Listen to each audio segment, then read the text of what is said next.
मसीह यीशु के मधुर नाम में आप सभी को जय मसीह की और बड़े दिन की शुभकामनाएं। हैप्पी क्रिसमस, नया साल मुबारक हो। प्रियो, मैं क्रिसमस के विषय में कुछ एक छोटा सा तोहफा या संदेश आप लोगों तक पहुंचाना चाहता हूं। हम लोग क्रिसमस मनाते हैं और कैसे मनाना चाहिए, क्यों क्रिसमस मनाना चाहिए।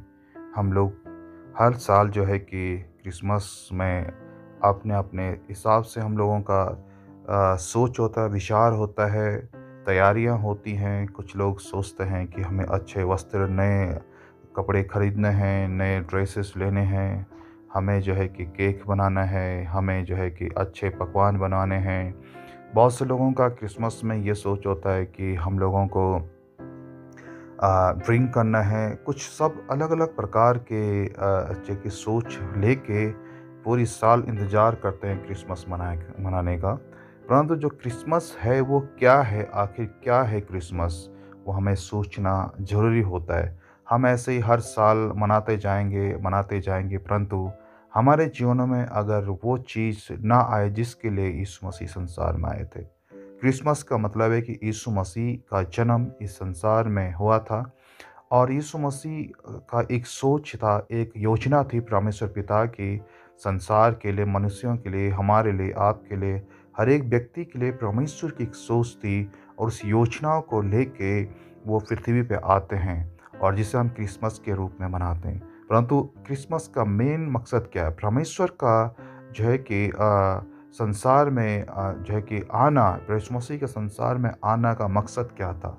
वचन में लिखा है, अगर हम यूहन्ना उसका 3 अध्याय और 16 पद में पढ़ें, जहाँ प्रभु का वचन कहता है कि परमेश्वर ने जगत से ऐसा प्रेम किया, अपने इकलौता पुत्र देता कि जो कोई इस पर विश्वास करे वो नाश न हो परंतु अनंत जीवन पाए।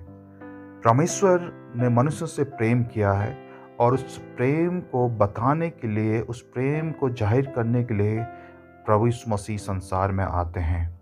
या मैं ऐसे बोलूं कि मनुष्य और परमेश्वर के बीच में किसी भी प्रकार का मेल मिलाप नहीं था और परमेश्वर मनुष्यों से दूर था। उस मेल मिलाप को करने के लिए, जो है कि दूरी को कम करने के लिए, या परमेश्वर और मनुष्य के बीच में संबंध को बनाने के लिए जो है कि यीशु मसीह जन्म लेते हैं। प्रियों, पहला जो बात है वो है कि परमेश्वर ने मनुष्य से प्रेम किया है और उस प्रेम को करने के लिए, बताने के लिए यीशु मसीह जो है कि संसार में जन्म लेते हैं। तो हमें किस प्रकार से क्रिसमस मनाना चाहिए? यीशु मसीह ने जन्म लिया। क्या यीशु मसीह ने मेरे मन में या आपके मन में जन्म लिया? अगर जन्म लिया तो उसका जो पहला फल है परमेश्वर का, वो है प्रेम। क्या हमारे अंदर प्रेम है? क्या हम आज इस क्रिसमस को जो हम मनाने जा रहे हैं, जो हम क्रिसमस को मनाते हैं हर साल, क्या हम आपस में प्रेम करते हैं? क्या हमारे उन बैरियों से, उन दुश्मनों से जो जो जो जिनके साथ हमारे अब तक भी संबंध अच्छे नहीं हुए, क्या हमने उनके साथ एक अच्छे संबंध बनाए? परमेश्वर ने प्रेम किया है और प्रेम के संदेश को लेके इस संसार में आए। मुझे और आपको भी प्रेम करना है अपने आस पड़ोस में, अपने लोगों से। हम अच्छा कर सकते हैं, हम खरीदारी कर रहे हैं, हम अच्छे कपड़े खरीद रहे हैं, हम पकवान बना रहे हैं, सब कुछ अच्छा है। परंतु अगर हमने परमेश्वर के हृदय को ना समझा, हमने प्रभु यीशु मसीह के हृदय को ना समझा, हम परमेश्वर की योजना को ना समझा, तो प्रियो हम क्रिसमस ही मनाते रह जाएंगे, परंतु उस बात को नहीं जान पाएंगे जो परमेश्वर हमसे चाहता है। दूसरा था मेल मिलाप। परमेश्वर पिता के साथ में मनुष्य का मेल मिलाप, या मनुष्यों का परमेश्वर पिता के साथ में मिलाप, जो यीशु मसीह के द्वारा होता है।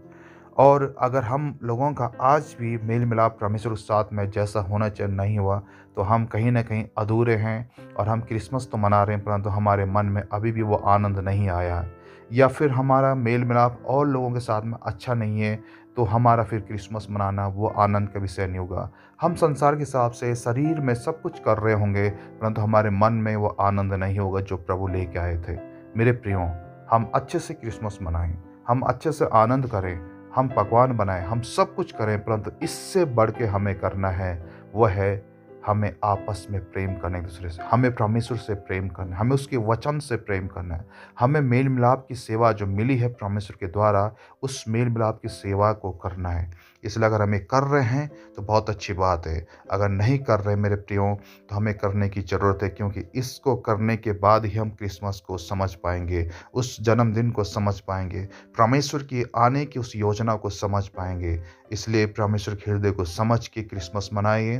प्रभु आप सब लोगों को आशीष दे और परमेश्वर के उस अनुग्रह को समझें जो सीमित समय के लिए हमारे पास रह चुका है, क्योंकि इसके बाद शायद हो सके हमारे पास हमेशा वो अनुग्रह न रहे, परंतु जिस अनुग्रह को प्रभु ने हमारे ऊपर रखा है उस अनुग्रह को हम इस्तेमाल करें और प्रभु की उपस्थिति में बढ़ें और अधिक अच्छे से हम क्रिसमस में जो है कि एक दूसरे से प्रेम करें, किसी के साथ मनमुटाव दूर करें, किसी से क्षमा नहीं किया, क्षमा नहीं मांगी तो क्षमा कीजिए, क्षमा मांगिए, प्रेम कीजिए, मेल मिलाप कीजिए, गले मिलिए, सब कुछ करिए, परंतु प्रभु की अधीनता में और पवित्रता के साथ जो परमेश्वर को भाता वो करें।